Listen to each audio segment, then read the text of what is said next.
practitioner that's going to be working with you today. Today we're going to be doing some solution-focused therapy. That therapy focuses on finding a solution, not the problem. We're going to be doing some solution talk. Two of the goals of that therapy is, I'm so sorry. You're okay. How the client wants her lips to be different. I'm just going to start again. Okay. It's so hard to keep eye contact You're with you fine. because I want to laugh. It's okay, we can do it. 3, 2, 1. Hi, my name is Liz. I'm a psychiatric nurse practitioner that's going to be working with you today. Today we're going to be doing solution-focused therapy. That type of therapy helps find solutions rather than dwelling on the problem. Two of the goals of this therapy are what you want for your life and how we can make that happen. Does that make sense? I have a couple questions. Okay. Will this cure the anxiety that I have? Well, it won't cure it, but hopefully we can help you find some tools that will mitigate it and make it a little bit better. How exactly does it work, or like the therapy itself? We're going to talk through whatever your issue is that we'll get to in a second. This therapy is also person-centered, so you're going to be directing it, and we'll go off of your feelings and subjective experiences. When we go through that, we will talk about approaching the problem when the problem arises, so that's how it works. Okay. Could it at all like make my anxiety worse? There's no reason to think that it would make it worse. All of the cases, it might not make it better, but it won't worsen it. Okay.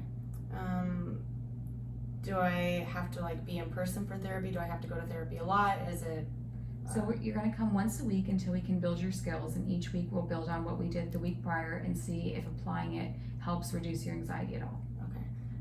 And what if it doesn't work? Are there any other options for me?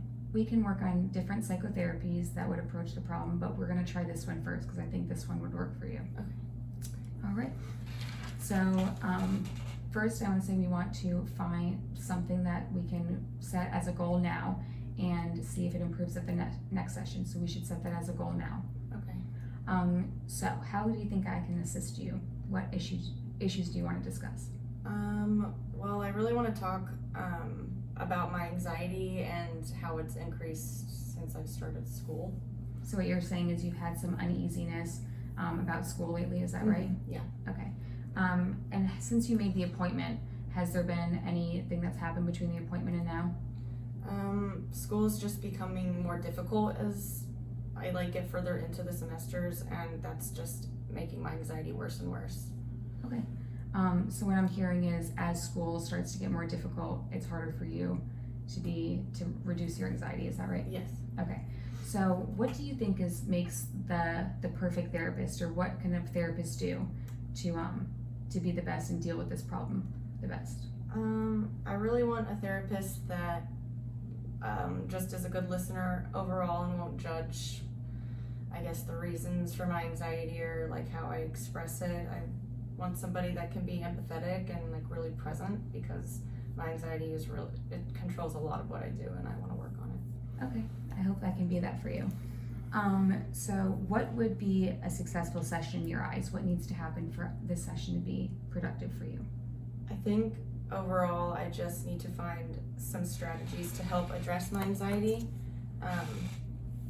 and especially strategies to address it in relation to school and the difficulty level and changes. Okay.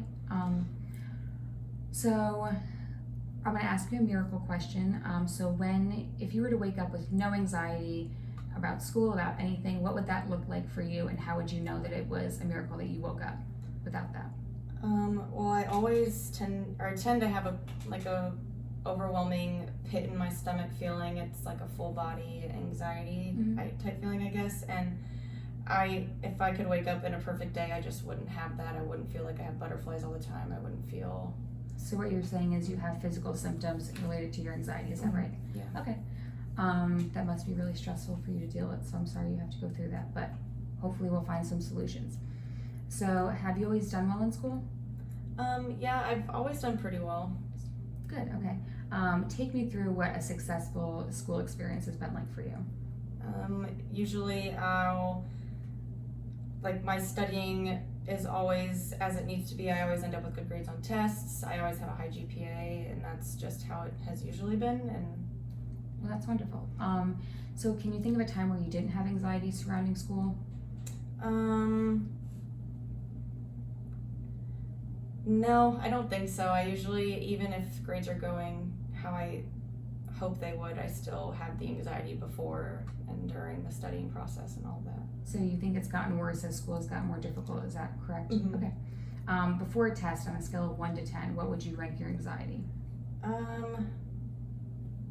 Before a test, it's about a 7, but if it's any higher, then I get really nauseous. And so, like, I start to sweat, I get nauseous, especially before big events like that, I guess, like those big exams in nursing school really just, I've noticed that those physical symptoms are just really overwhelming then. That sounds like a lot to deal with. So if it was 7's a pretty high number, but if it was even higher than that, what would that look like, and how would you know that your number was higher? If it was any higher than a 7, I would start experiencing like chest tightness and chest pain. It would go from just like sweating and anxious fidgetiness to just chest tightness and like headache and throbbing, things like that. Okay. So if we wanted to set a goal to make your anxiety 2 points less than a 7, which would be a 5, how do you think that we could achieve that? I think we could achieve that by like finding those strategies that would work and recognizing like what triggers me, especially because I know it's before exams, like strategies to control that anxiety before those big events. Okay. How do you think reducing your anxiety would affect your schooling?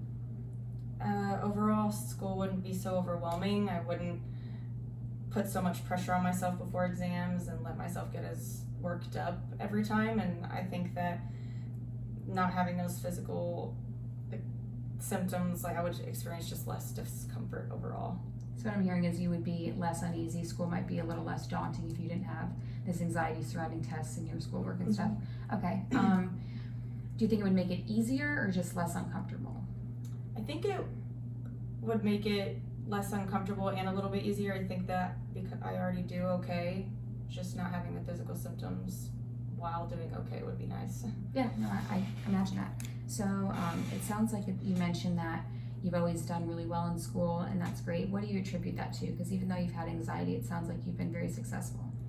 So I understand that I am successful in school. I think that I just have had like a really strong work ethic, and I think that I put a lot of effort into my work, and I'm proud of that. You should be. And how else do you think you've managed your anxiety to make sure that you've stayed successful?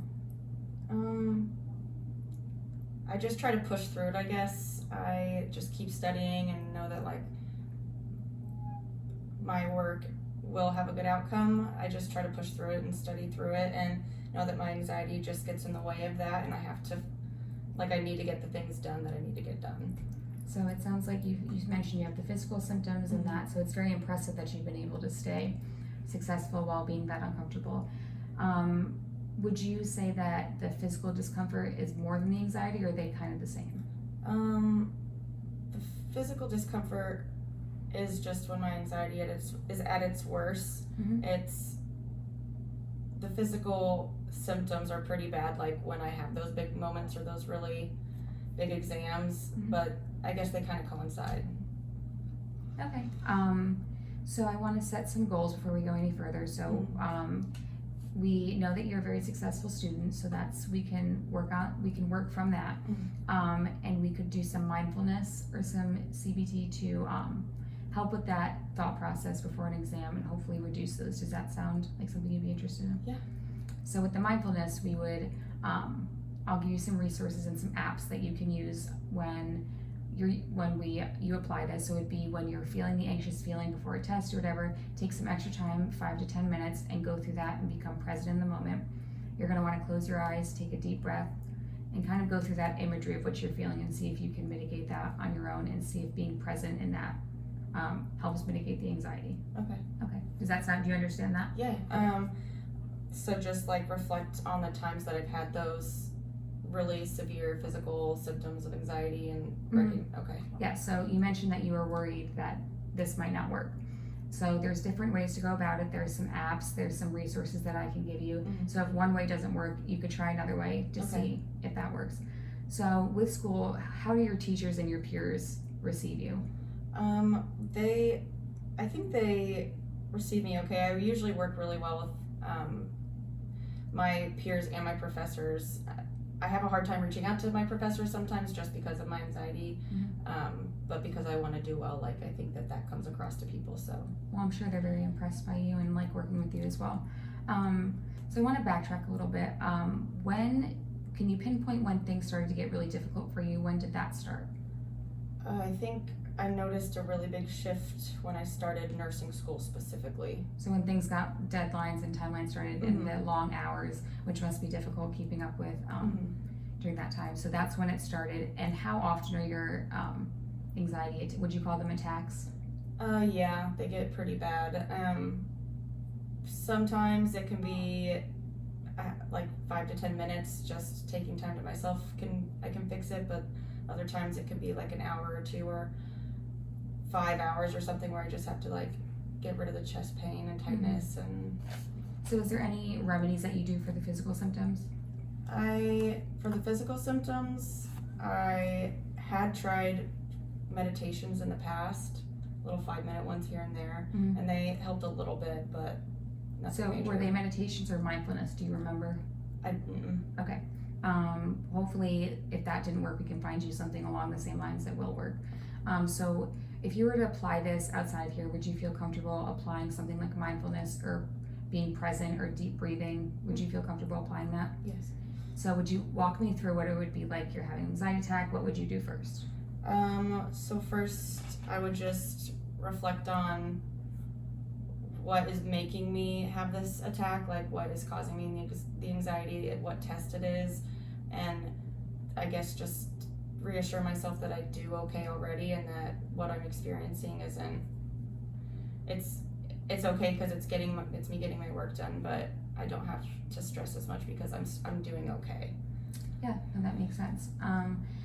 Something I want to give you to work on or as your homework from this session.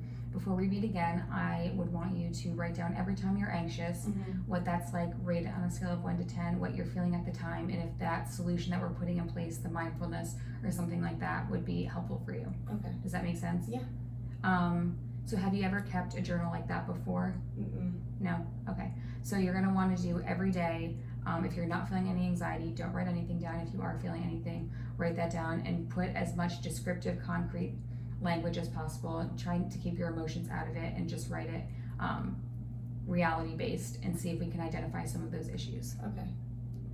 All right, so it sounds like we have a good plan set up going forward. Are you confident in this plan? Yeah, do you mind if we go over the journal a little bit more? Because some of the descriptive words I'm not really familiar with, so I wouldn't know how to like recognize my feelings. Sure, thanks for asking.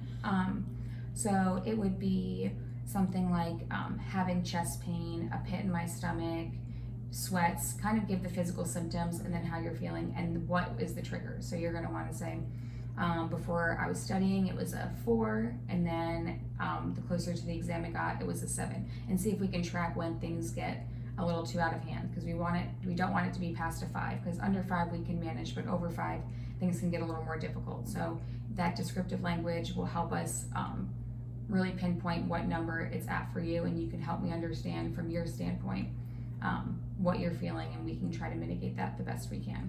So this is a journal I'll be sharing back and forth with you. Yeah, and okay. So you mentioned that you were worried about applying this outside of it, if it would work, if it would not work. So we'll meet every week for 4 weeks. Okay. Would your schedule allow for that? Okay, we'll come back and every week we'll see if we can reduce the amount of times that you were anxious related to school. And hopefully your entries will get fewer and fewer until we find a solution. And what about the meditation or the mindfulness apps? How long would those, like how much time in my day would those take up? How many options are there? Are there a variety of ways to go about it? Yeah, so I forgot to mention they're all free, so that wouldn't be any issue for any out-of-pocket expense at all. So you can pick school-related ones. I'll give you some pamphlets that better explain it or can explain it if you forget any of the details that I mentioned. They're usually 5 to 10 minutes, and I'll help you next time when you bring your phone. Try the techniques that I shared with you, and then if those don't work, we can go to the apps and see if they have something that would offer some better help. Okay. So do you feel comfortable? I think so. Okay. Yeah. Do you feel like we have a good solution set in place? Yeah, I like the idea of the journal.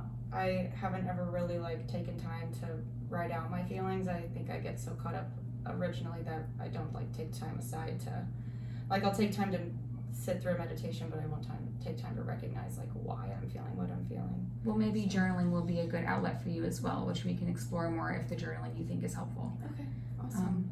So thanks